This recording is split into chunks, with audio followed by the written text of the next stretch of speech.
Ano yung iyong final message at yung pasasalamat kay Lord at sa mga nanonood? Yes.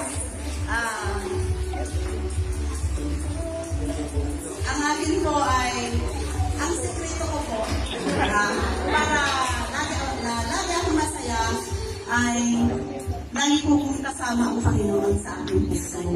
Kahit na may mga pagsubok sa akin, hinahayaan ko lang yun. Basta nagkasaya ako. At ang masasabi ko sa inyong lahat ay gawin nyo lang na sender ang Panginoon sa inyong buhay. Lalo-lalo na yung mga bago natin mga youth na dito umaten. Yung sabi John 14:6, sabi niya, si Jesus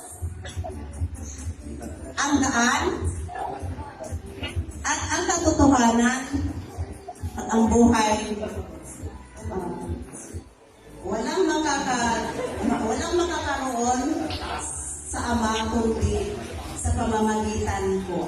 So kayo mga nyo dito, tanggapin nyo lang ang Panginoon bilang inyong tagapagligtas at happy ang inyong buhay. Lagi kayong manalangin sa Kanya. Ayan, reconnect sa Panginoon. At maraming salamat sa inyo mga anak sa ating mga pastor. Thank you sa inyo mga inyong Okay. Okay, for number